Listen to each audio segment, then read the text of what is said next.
tuned in to RBLR, the home of Tampa Bay's RBLR Sports.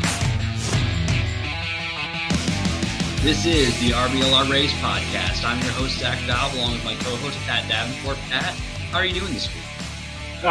It's the calendar has been turned. We are in February. And do you know why that's good news, Zach? It's because baseball will be played this month. Major League Baseball will be played this month. It's spring training games, so it's not like the purest form of baseball. But we are about to see, we're like 2 weeks away from pitchers and catchers reporting now, which is so exciting. It's been a longer off-season than we're used to, but we're almost there. We finally made it, and I am hyped. How are you doing? I am doing fantastic because exactly what you said is true. We can leave the stadium stuff in the rearview mirror for a little bit. We can focus on the players that are going to wear this TB on their jersey and all of the excitement around the new guys, the young guys.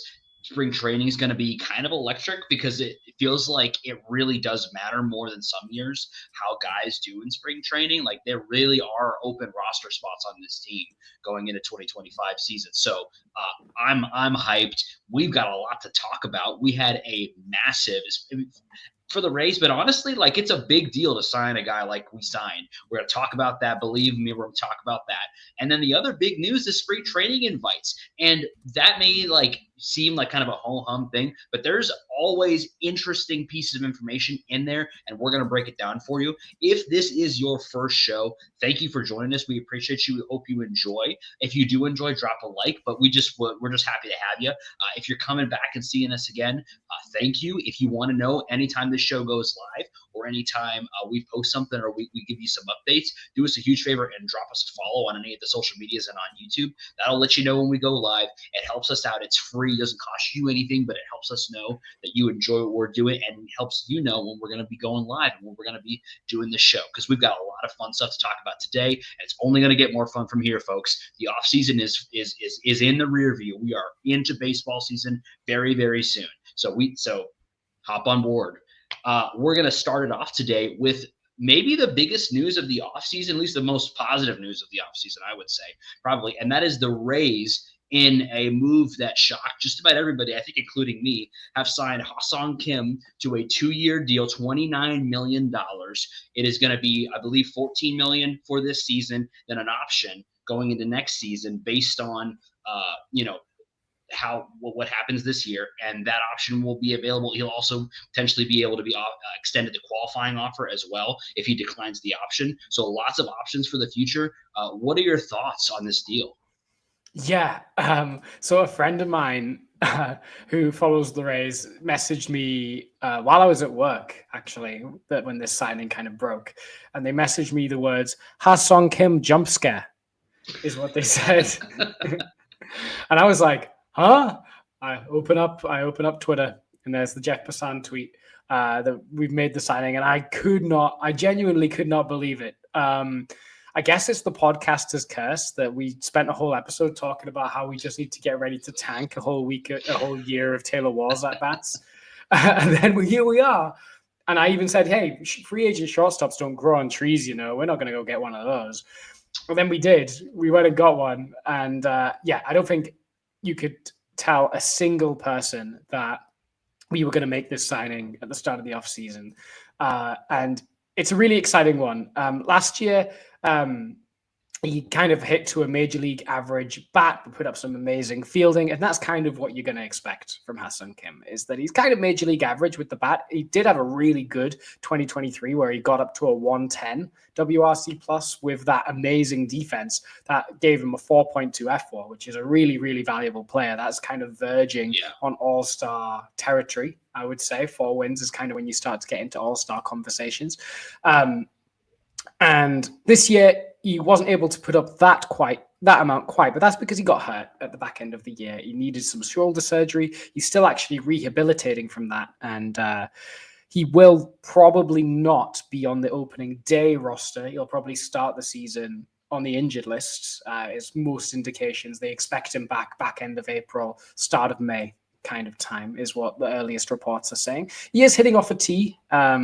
is the latest video I saw of him in Korea. He's hitting off a tee, so he's working his way back. You'll probably manage to work his way into some reps in some spring training games. I don't know if he'll get into any live games, but he won't start the season there. But depending on how quickly he comes back, he could be a huge add. And I talked about this on my Twitter, which you can follow at Depressed Rays, by the way. And I basically said the Rays came into this offseason with two kind of absolute dead zone black holes in their lineup.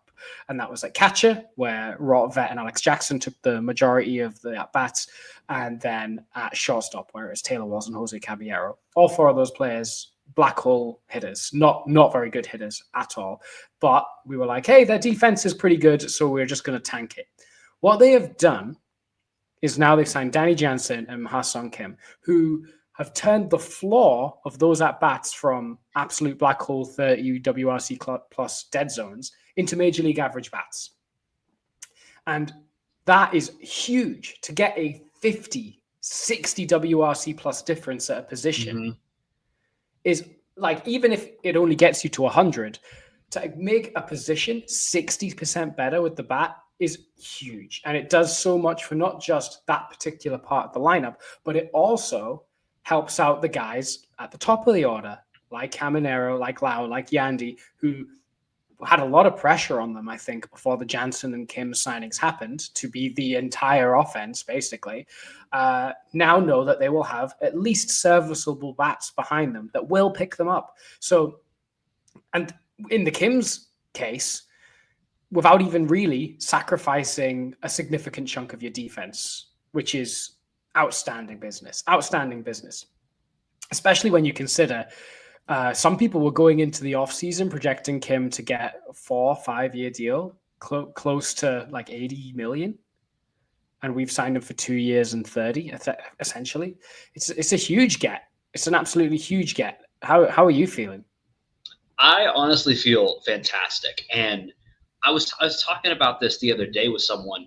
I don't know that I have been this surprised in a good way by a move the Rays have made since Nelson Cruz. Like, whatever you think about that trade, that was the most excited I've been for a move in a long time as a Rays fan. This is coming pretty close. Now, let's be clear, Ha-Seong Kim is not the player that we thought Nelson Cruz was going to be. But when you made such a great point about what we have done to raise the floor, what they've done to raise the floor as a team. Whatever you think about Danny Jansen, whatever you think about Ha-Seong Kim, you cannot deny that the floor of this team is much higher than it was before. When you look at what he has done over his 3 seasons in MLB, he's been in the MLB 4 seasons. The first season was kind of a shorter, truncated season. The rest of those seasons have been above 100 WRC plus, a 105 in 2022, a 110 in 2023, and a 101 in 2024. So we're averaging out around a 106, 105 WRC plus as a major leaguer. He topped out at 4.2 F4 in 2023, came back down to earth a little bit, but as you said, there was an injury involved. So we're looking at a player that is really going to be able to provide some value for us. And when you talk about, what was expected for him coming into the offseason, I think it's pretty clear what happened. He was looking for exactly what you're talking about, a 4 to 5 year deal, 70 to 80, $1 million deal, and it wasn't there. That's what it looks like to me, that the deal wasn't there. There were probably some people were offering him some things here and there. And the Rays just came in and said, we need a shortstop this year because we're waiting on our young guy to develop. So here's what we're going to do. We're going to give you this 2-year deal. It's a player option, so you can opt out of it if you want going into 2026, and we can extend you the qualifying offer, and you can decide what you want to do from there. But we're going to give you probably most of the starting reps at shortstop. This is all my theory, by the way. I don't know what actually was said, but providing an opportunity for him to come and start for a team that's going to contend for a playoff spot, get him in the limelight, give him an opportunity to really build back up, and give the Rays a safety net in case Carson Williams needs a little more time to develop. And to me, that is like one of the biggest parts of this move, is that all the pressure that might have been on Carson Williams to develop, because as much as players, say they don't hear about these things, don't think about these things, if we get into April or into June, into July, into August, and you can see the way the shortstop position is performing, and Carson is doing things at the minor league level, the calls are going to start coming. That pressure is going to be there on him. To be able to alleviate that, to bring a guy in to take that pressure off and give you that league average or a little above league average performance at shortstop, and he can also play other positions as well. But giving that option out there to relieve that pressure from Carson Williams is going to be great for the Rays going into this season, and it's going to allow Carson to develop naturally and not press and force it and potentially stunt his development by trying to force his way up into the majors because he feels like he has to. Now he can not come up all of 2025 now, and I'm okay. I'll be honest, I was kind of starting to feel like I'm going to need to see Carson Williams at some point this season to feel good about the shortstop position. I don't feel that way anymore. Now I feel like we can just, kind of go with the team as constituted and be in a really good place. And it definitely does feel strange to not have to worry about shortstop going into the season. That's something we have talked about ever since what happened with Wander. It's been a constant conversation. So to bring in a guy who is going to play good to great defense and provide good offensive production, it's kind of all I could ask for. It's kind of a masterstroke by Eric Neander, I think. I mean, I don't know what I could have asked for more from this position in this scenario. I mean, it's kind of perfect. It gives the out if Carson develops and they say, hey, we got Carson, he's coming up, he's going to start. If you want to stay on as a utility guy or maybe, part-time guy or we find you a spot somewhere else, that's great. If not, see ya. But if he doesn't develop and he needs a little bit more time, qualifying offer for 2026, or he can stay on with the deal as constituted if he wants. Just seems like a win-win for both sides. Allows Ha-Seong Kim to rebuild his value as a player and then maybe go get the big deal that he wants. He's still relatively young. He's only 28. He'll be in his age 30 season at the end of this contract. He could still potentially get another deal, especially if he builds up some value. There's always going to be value at shortstop if you can play the position and provide a little offensive value. So he could still get that next contract. So, I mean, I think it's a win-win for both sides, and I'm super excited about what it means for the Rays. Yeah, all of the things you just said, I completely agree with. I can't overstate how much of a difference this makes. Let me just tell you what the infield's going to look like for next year, and I'll just let you ruminate on that. So third base, Junior Caminero. Shortstop, Ha-Seong Kim. Second base, Brandon Lau. First base, Yandy Diaz. Wow. That sounds good. It sounds so good. That sounds like a real infield. It does. That sounds like a real infield of a playoff team. It does. Speaking, and by the way, before we go too much further in this episode, I think we would be remiss if we didn't take a quick commercial break here to talk about Junior Caminero and the absolute heroics that he pulled off in the Dominican League over the weekend. I mean, if you were not watching the ninth inning of that game, then I don't know what you were doing if you're a Rays fan, because that was some of the most electric baseball you will ever see. Junior absolutely annihilated baseballs all night, hit an absolute moonshot over a massive wall that only a couple of people, one of whom being Ellie De La Cruz, by the way, have actually hit a ball out over that wall. And then had perhaps the most electric home run trot of all time. Definitely up there. Maybe for a Rays player, has there been a more electric home run trot than that one right there? I mean, just pure electricity, pure entertainment. If you have not watched any of that, do yourself a huge favor. And as soon as this episode is over, go find the video of Junior in the Dominican League, and you will not be sorry. Because, I mean, it just pure electricity. Yeah, I think my favorite image from that was it's a picture of Junior on the ground with us mortal beings, and then about 20 feet in the air is Junior Caminero's bat. He yeeted that bat into the stratosphere. I don't know if it's still coming down yet. In fact, I think I've just seen it land in my back garden in the UK. It's unbelievable. And this guy is going to be on our team next year. This demon who thrives in the big lights.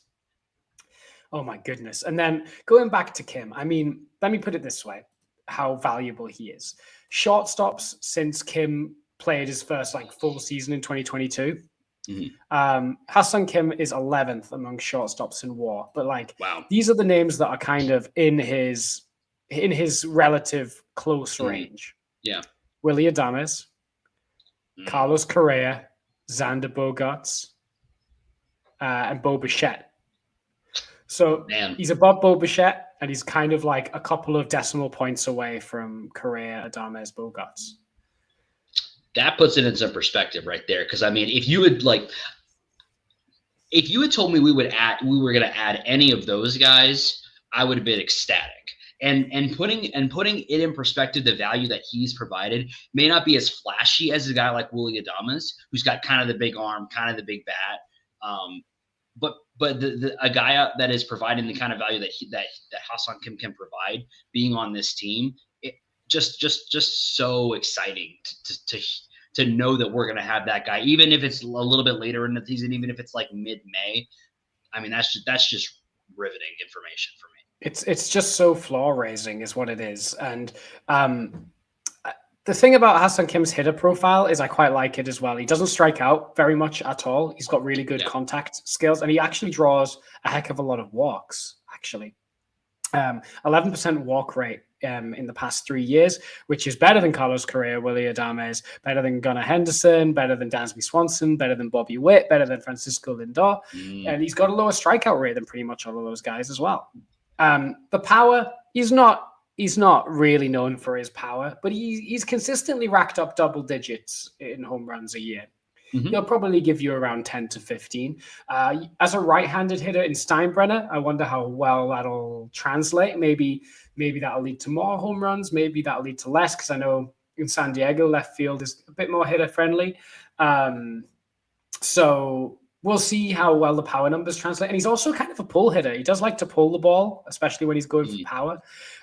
So we'll see how well he hits in Steinbrenner. But what we've got him for is like major league average bat, elite fielding. I mean, the outs above average stat likes him, unlike Taylor Walls. I think Taylor Walls, like we mentioned why outs above average doesn't like Taylor Walls last week, but he's got 13 outs above average in the past 2 seasons, which puts him in roughly the 90th percentile for fielding. And he's got a good arm, and he's stolen 38 bases in 2023, 22 bases in 2024 rather. So he can also steal. He does a bit of everything, and he doesn't do anything badly. The only thing that's lacking is power. But even then, he's not Chandler Simpson. And I guarantee to you, whenever he starts the season, he'll probably hit more home runs than Taylor Walls and Jose Caballero combined. Well, and again, like, he hit in last 3 seasons, 11 home runs, 17 in 2023, 11 home runs in 2024. Doubles, which I think is a number that I'll be watching for him, 29 in 2022, 23 in 2023, and then 16 last year in 2024.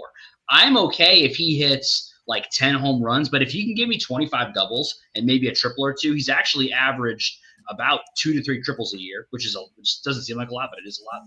People don't hit very many triples anymore. So if I can get like 20 to 25 doubles, 2 or 3 triples in the year, maybe 10 home runs, I'm okay with that.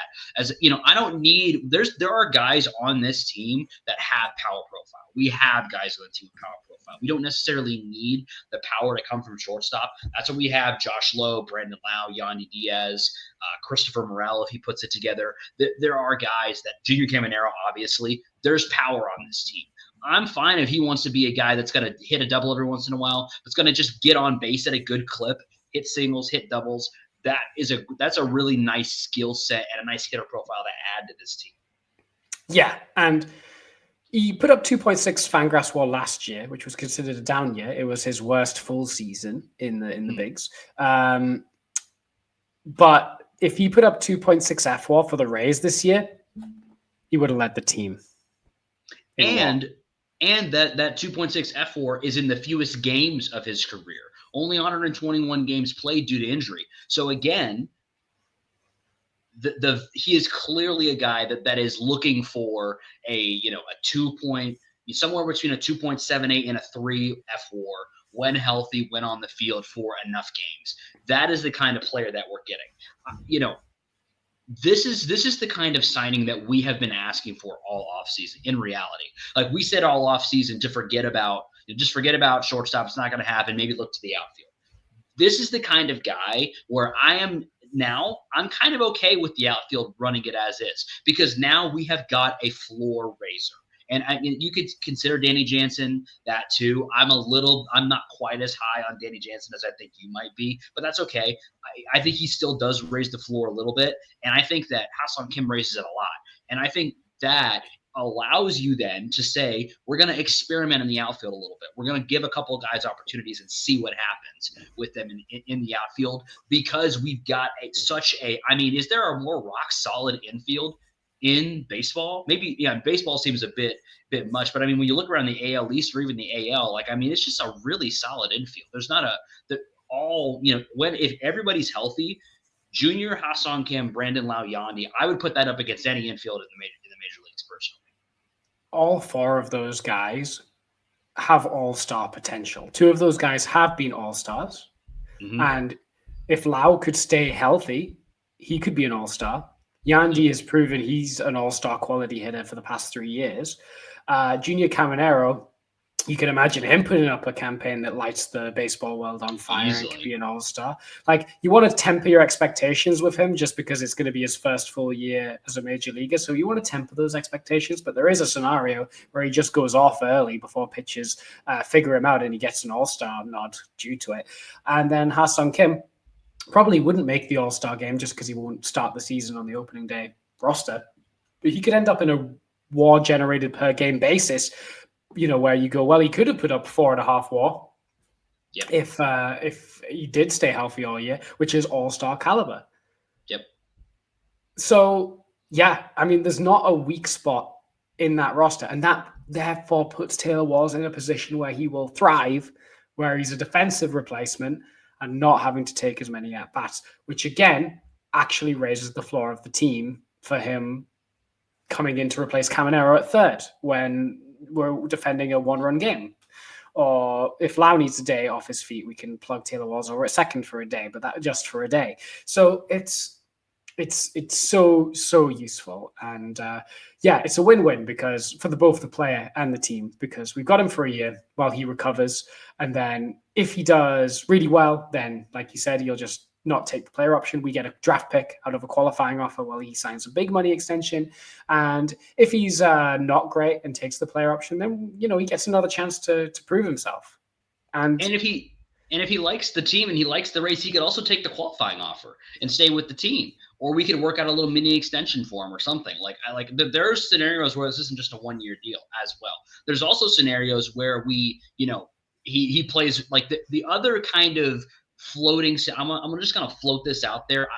I don't think it's likely because it would require Carson Williams to really just be like out of his mind, unconscious to start the season. The other thing to float out there is Ha-Seong Kim comes back. He is excellent. And he's like knocking it out of the park. Meanwhile, Carson Williams is doing the same thing. And we get to the trade deadline. Now we have a A-plus asset that we could flip for whatever, whether it's shoring up a need on the team. If we say we feel like Carson can come up at the major league level and provide similar value, you could flip him for a king's ransom to some team that needs a shortstop badly, and he could go and provide that value. That's also out there as something that could happen. I don't think it's likely because I think they're going to want to ride out the whole year with him, and I think he's going to provide that value, and I don't think Carson's going to be ready by then. But there's just so many like good things that can come out of this. The other one thing I want to touch on before we move on with Taylor Walls. Is it possible that we're going to see the best version of Taylor Walls over the first month and a half of the season because he knows there is somebody that the Rays have signed specifically to take his job? And what will we get out of him? Is he just kind of going to shrug his shoulders and go out there and just kind of whatever for the first month because he knows his job's going away? Or is he going to take it as a challenge and say, this is my job. You're going to have to come take it from me, and really give it and kind of do the best version of Taylor Walls that we can see and make the Rays have to decide or force the Rays to find a way to get him into the lineup. Let's see what happens. Like, I'm willing to give Taylor Walls that first month of the season, see what he can do, because we've seen him have good stretches. So let's see what we can get out of Taylor Walls in that first month and then go from there. Right. And That's it. It's just when we talk about like raising the floor, that's our worst case scenario, is that Taylor Walls plays a month and isn't great still, and we just get more Taylor Walls. But that's what we were expecting a week ago anyway. Yep. So that's how the floor is raised. And beware the green-eyed monster, Zach, because that signing has now just got me back on my Luis Robert train, where I'm like, I feel like this team could make a legitimate challenge for the division if we get like a top tier outfielder like Robert into the mix. I feel like this is a division challenging team. I feel like right now we're probably like a 90 to 93 win team. But get Robert in the mix, I'm saying we're like a 95 to 98 win team. Yeah, and I think that there are the players on this team that could get us there.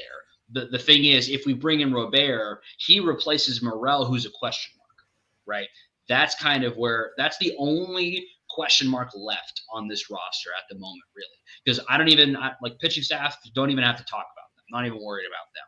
But when you look at the offense, the only place where I have a question mark still is left field, is what's going to happen out there. But again, if that gets fixed by the guys on this team, then yeah, I mean, we're competing for a division. And if, as you say, the Rays do something completely unexpected, even more so than this, and add somebody there, then I'm 100% with you. It's definitely, the only spot left where we can even kind of say, hey, well, I'd like to do something there. But I think even as constituted, this team it's just a really solid baseball team with not a lot of weaknesses. Yeah. It's a really strong team. And I mean, there are some players now that we talked about last week. For example, Curtis Mead. It's now even harder for him to get a look in, I feel. Yeah. Now that Taylor Walls is not your regular shortstop, and Walls can now fill in more easily at second and third base, it's a harder look in for Curtis Mead to get on the major league roster. So I wonder, would the White Sox like a guy like him? Is there other guys that are kind of on the fringes of a roster spot that we could make a move? I don't know. I doubt the Rays will do it, but you never know. You never know. And one thing that I do know, and I think anybody who's watched this show for the last several years knows, is if you need to make an addition to your wardrobe roster, if you're unhappy with the current floor, you need to raise the floor. Got a very simple solution for you. Shop.RBLRsports.com, where you can get all of the best merchandise inspired by your favorite Tampa Bay sports teams: the Rays, the Bucks, the Lightning, the Rowdies, and the Sun. All there at shop.RBLRsports.com. Use promo code FLAPPY to get 10% off your entire order.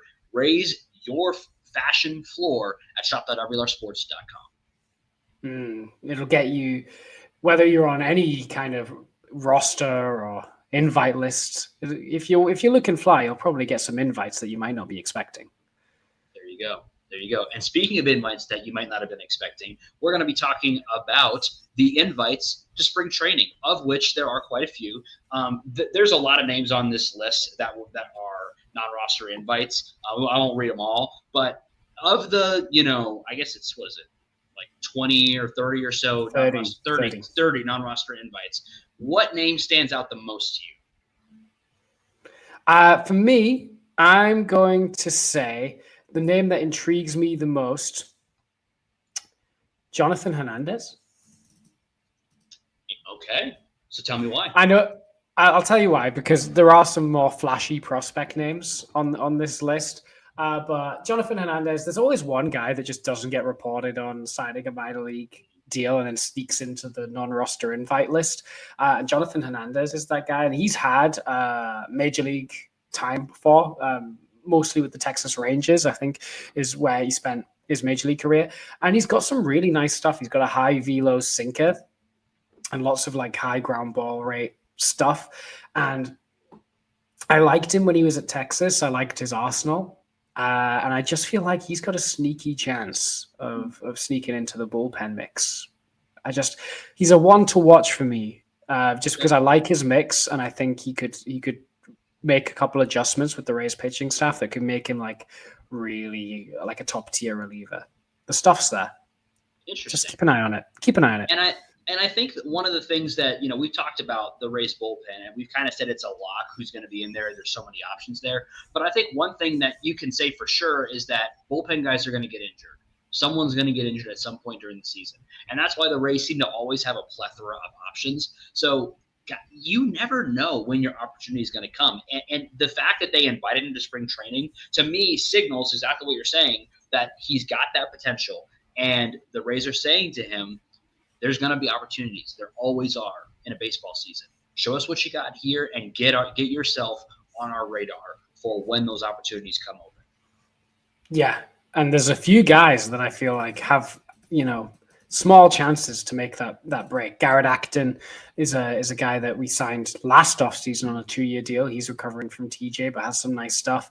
Kershwin Askew has been coming up the minor leagues. He's got a real funky delivery, and he excited us last spring training as well, the lefty. You could also take a look at Ben Peoples. He was a guy we talked about around Rule 5 draft time. Cole Wilcox is a big name.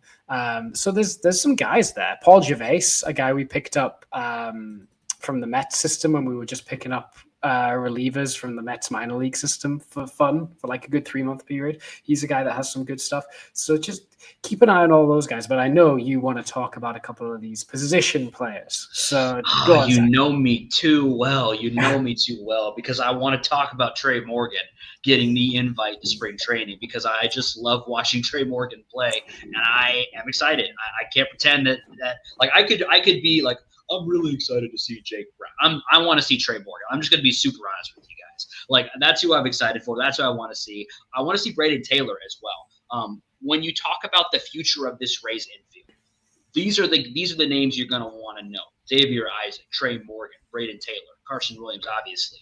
Because when you look at Yandy Diaz, when you look at Brandon Lau, there is kind of the assumption that these guys are not going to be here they're obviously not going to be here forever, but when you look at their age and you look at their performances, you kind of think 2 to 3 years max, and you're looking at having to fill those roles. Now, there are some guys that are already kind of in line to fill those roles, the Jonathan Arandas of the world, for example, but I think guys like Trey Morgan, obviously, I think he's the most likely to take advantage of some of those guys leaving. But the Xavier Isaacs and Braden Taylors of the world are also going to be in the mix when those guys move on from the team, whatever that may be. And we were talking about this before about where we think these guys are going to get assigned in after spring training and where they're going to go in the minors.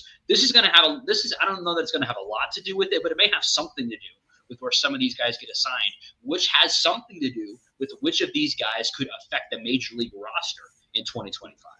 So that's kind of my other question for you is, of these guys, if you had to pick one guy from this invite list that you think is going to have the biggest impact on the major league team in 2025, who would it be? It's got to be Chandler Simpson. It's got to be Chandler Simpson. I think Eloy Jimenez as well obviously has a big chance. He's, probably the biggest minor league signing that we've had this offseason and, has the potential in his bat. But Chandler Simpson, to me, has to at some point get a look in 2025. He is the weirdest profile of player ever, I think. Like 90 grade speed. Like it breaks the scale how fast he is. Like in the minors, he was putting up over 100 steal seasons. 104 this last season. 104 stolen bases, which is like, it feels like it should be illegal. Like he's Ricky Henderson, right?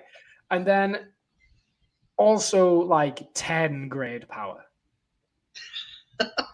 He did not leave the yard. He did not leave the yard. He hit one home run, but it was inside the park. Has not left the yard since entering the Rays system. Has not left the yard.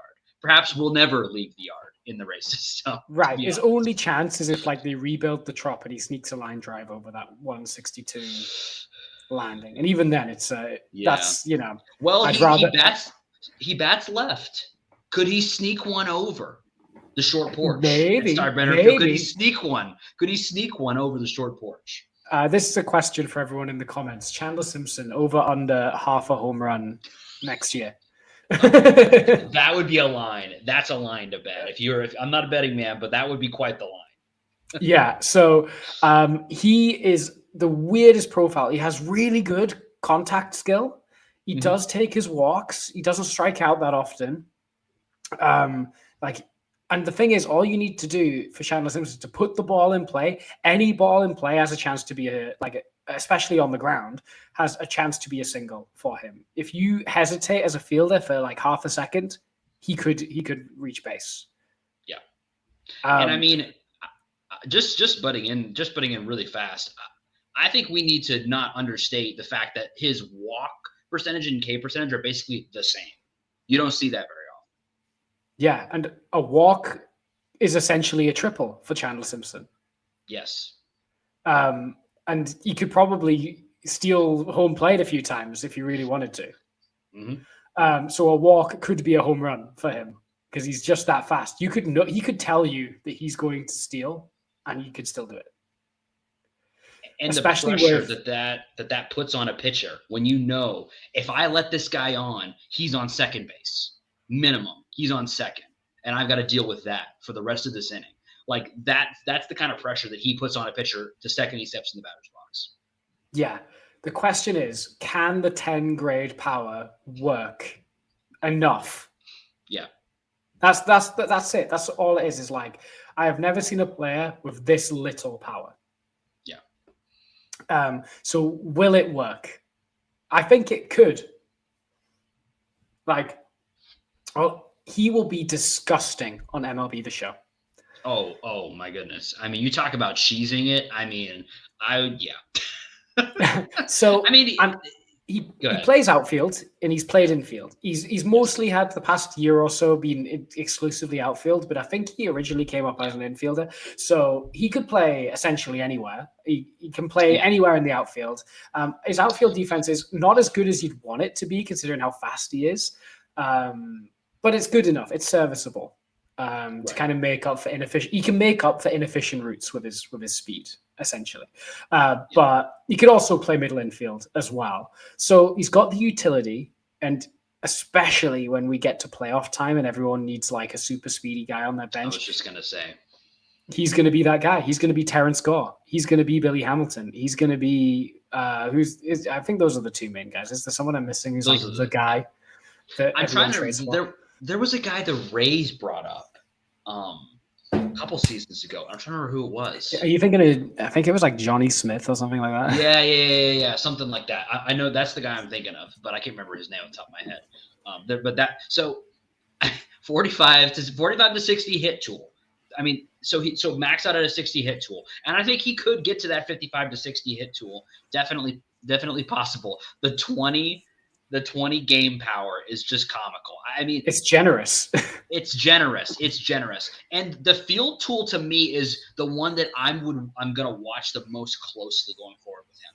Because if he could be a 50 to 55 grade fielder, and you tell me you go put him out there in left field, he's going to get run. Because I don't know that I can put a 40 grade fielder in center. I just don't know that I could do it. I just don't know that I can do that. And obviously Johnny DeLuca is your starting center fielder, so it's not really a conversation. The thing where the opportunity I think for him to get on the field in 2025 is, like you said, obviously towards the end of the season as a guy who could be a weapon in the postseason. But it's also the other track is Christopher Morel's not quite cutting it track, and we want to bring someone else up, and Morel needs a minute, to figure some stuff out. Like, that's the other track, and it could absolutely happen where we see him come up and again, like, make a he could make an impact. He could make an impact in a big way on this team. Yeah, he's just like, I love him because he's got the sliders set to max on some things and the sliders set to 0 on the other. He's such a unique baseball player, and I've been so excited to see it get to a major league roster, and now it looks like he's kind of knocking on the door. So I'm really excited to see Chandler Simpson. Who do you think? Do you think there's someone else that's like more likely to affect the Major League roster? I do want to throw one more thing on Chandler Simpson, and that is that he is Rule 5 eligible in 2025 in December of next year. So he's probably going to end up on the roster because the odds of them just letting him go in the Rule 5 draft are just not going to happen. He'd be the first overall pick. So we're definitely not letting him go. As far as who else I think could have an impact on the Major League roster this season, the easy pick would be to say Carson Williams, because if in the scenario where he really, he kind of figures things out at the minors and comes up, that's kind of the I don't want to say the best case scenario, but that's the one you'd be the most excited about. I'm kind of looking at the catchers, Dominic Keegan and Kenny Piper. I don't know that they're either actually MLB ready, but I'm just kind of watching them. I'm just kind of taking a look because I wonder if we get towards the middle of the season, if Roark's not really doing it, or if Danny Jansen maybe isn't doing it. Like, could we see? I think either of those guys are names to just kind of keep your eye on this season and just see what happens. See how they do in spring training. What could we see from them when we get to the All-Star break, if they decide that maybe Jansen is truly provide some offensive value, but he's really a DH, and that's kind of how he ends up profiling for us. That's how we end up using him, and we decide we want to use that DH position some other way, and we kind of want to move off him and bring a catcher up. I think those guys could absolutely affect the Major League roster. It's just a question of how do the Rays want to handle the catching position and how do they want to use Danny Jansen. So those are, I think the other one obviously is Eloy Jimenez, because he is the wildest card of really anybody in this like group to me, because he could either be like just done in like a couple of weeks if he just can't hack it and he just really isn't that guy anymore. Or he could be like the type of guy that makes for some really tough decisions come opening day. Because if he goes out there and balls out and he's looking, maybe let's say he looks better than Morel. Like what do they do? What does the team do in that scenario? Like, because if he looks that good, if we don't sign him, someone else is going to. So then, we're going to lose him. So he's not accepting an invite to AAA. He's not going to do that. So that's kind of my question is, what's he going to do? We're talking about whose at bats are we going to be watching the most? I'm probably watching every Eloy Jimenez at bat, because I want to know, is this a guy that can actually affect the Major League roster? Yeah, I think at bats we definitely need to watch Eloy Jimenez, Chandler Simpson, Xavier Isaac, Trey Morgan, Carson Williams, and then pitching appearances that we want to see: Jonathan Hernandez, Ben Peoples, Cole Wilcox, and for me, Shane McClanahan. Yes. We know he's going to be on the roster, but it's going to be our first time seeing him pitch in a long time. And I think one thing that we need to do with Shane, we haven't talked about this too much in the offseason, because we've just, we know, I think we kind of understand that it's going to be a buildup for Shane. I'm going to say out there to everybody, just give him time. Because his first, in one of his first like 4 outings, he's going to look terrible. He's going to look awful. You're going to be like, who is that guy? And what did they do with Shane McClanahan? That's going to happen. So just be sure to keep that in mind. There's going to be at least one, I guarantee, there's going to be one outing where you're going to be out there. And it may be late. It may be in an outing where he was supposed to go 3, and all of a sudden he's out after a third of an inning and he gave up 2 home runs. Like, that absolutely will happen at some point during spring training. Don't freak out when it happens. Yeah, we all know the spring training rules, people. If he's doing well, it's a sign that he's turned the corner. Everything's working. If they're doing bad, it's only spring. Don't worry about it. Exactly. That's the rule. The other guy I'm excited to see in spring training, and I think we've kind of forgotten about him a little bit, Joe Boyle. Oh, yeah. Mm-hmm. Yeah, Joe Boyle. Okay. He's a guy that's going to be in the mix to compete for that 5th rotation spot. He's also going to compete for a bullpen spot. And we talked about it. He's got amazing stuff. Yeah. But will the command get any better? That's the thing you got to watch with him. Yeah, that's that's a great call out, because he's exactly the kind of guy that you want to see. What can the Rays do with a guy like him? Will the Rays strategy of, hey, just throw it down the middle, bud, work with him the way it's worked with some of the other people that the Rays have brought in? So absolutely, definitely going to be watching every inning he pitches. Yeah, I guess going into spring, there's basically a bench spot and number five in the rotation spot and a bullpen spot up for grabs. I think there's an outfield spot up for grabs.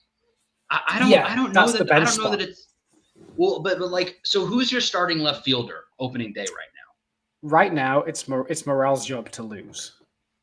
Do you think he could lose it in spring training? I guess that's my question. Or do you think they're going to give it to him no matter what? I think they're going to give it to him either way. I think Morel is penned in, barring injury or like the most disastrous spring where he like hits 050 with like 40 strikeouts. Yeah. I think there's a bench/DH spot that's up for grabs that people like Meade, Jimenez, Aranda are all going to be competing for, and then we know we're going to have McClanahan, Littell. Gosh, I've just forgotten the entire Rays roster. Yeah, so McClanahan, Littell, Boz, and Pepio. And then that's for sure. You'd pencil in Bradley for the 5th spot, but then Rasmussen's going to be in that mix, who we extended. And then also Boyle's going to be in that mix. Yep. So you got to keep an eye out for those guys. And then in the bullpen, we know kind of who it's going to be, but there's always room for a sneaky addition in there somewhere, like Vasil or Hernandez or Boyle or whoever. Yeah. Biggie. The only thing, I agree with everything you said. I have Christopher Morel penciled into left field. I do not have him in pen. I have him in pencil because I just feel like we didn't talk about it much. He did not have an awesome offseason. He did try to play some games in the Dominican League, did not go well. Was not on the team by the end of the offseason. Don't really know what went on there. I'm not worried about it necessarily. But like where some guys like Junior Caminero raised their stock a little bit in the offseason, Morel did himself no favors. I don't think that necessarily is going to mean anything, but I do like, at least for me, because I don't think I haven't had him penned in at any time this offseason, to be honest with you, into that outfield spot.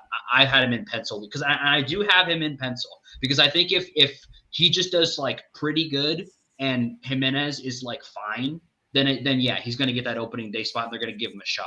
I think the most likely outcome is that he starts there, but I can't bring myself to just put him in pen because I feel like there's going to be opportunities. What if Chandler Simpson just is on base every single time he's up, and he's stealing? And like, what if he just looks like the kind of guy? What if he hits a home run in spring training? What if? Because, but like, I legitimately, like, I think there's a world where you just can't keep Chandler Simpson off the roster because you just can't look at the value that a guy like he can provide and say, yeah, we're just going to send you to AAA and we're going to let Christopher Morel strike out for the next month and a half. Like, and again, I'm kind of playing devil's advocate on Morel. I don't actually think he's going to be that bad, but if he doesn't look good, I just feel like there's an outside shot that someone else gets that opening day starting position. I just don't think it's set in pen quite yet. Yeah, he's definitely got he's got a lot to prove for sure. Because last year he was bad. There's no sugarcoating it. He was bad. He put up minus 0.8 F4, which is bad considering he only played 40 games. So he's got to show progress. But I think the Rays will give him a run out at least for the first month or two of the season, even if he's bad, because they've committed a lot to make. Like, we gave Isaac Paredes for this guy. Yeah. So they think there's something there, and they're going to commit to that for a little bit.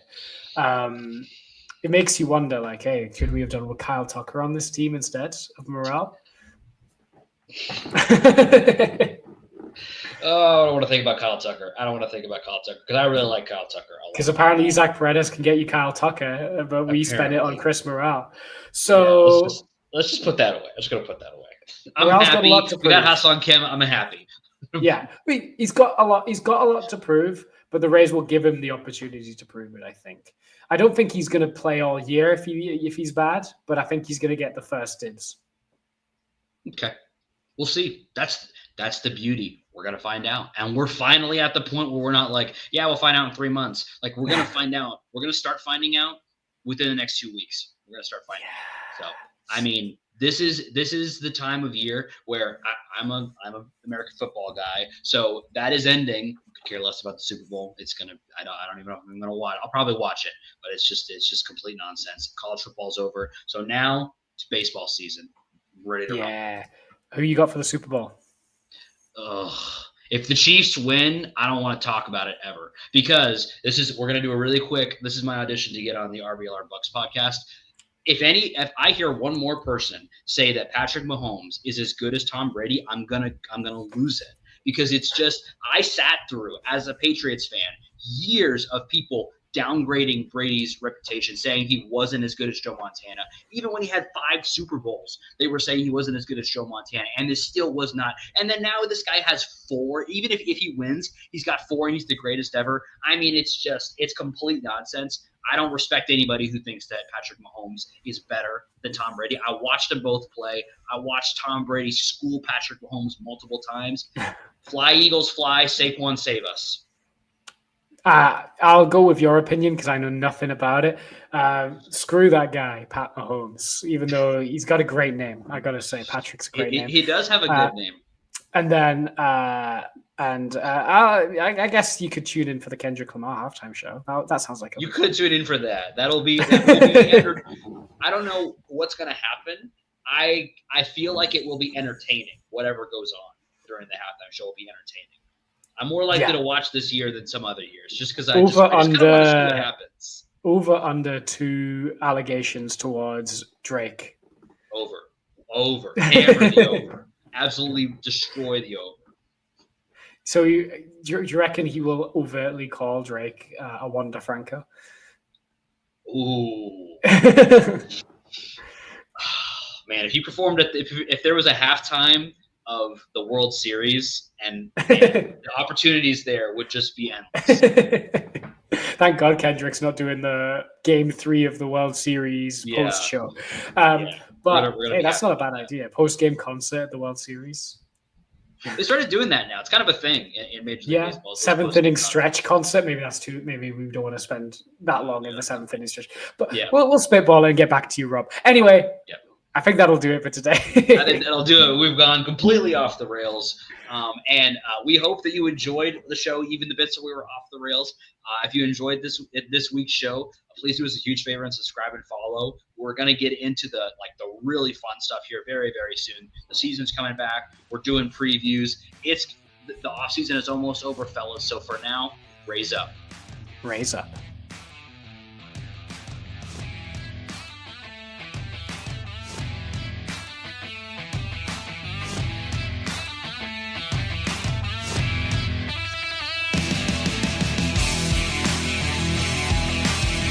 Thank you for tuning into this presentation by RBLR Sports. On your way out of the stadium, please remember to like and subscribe.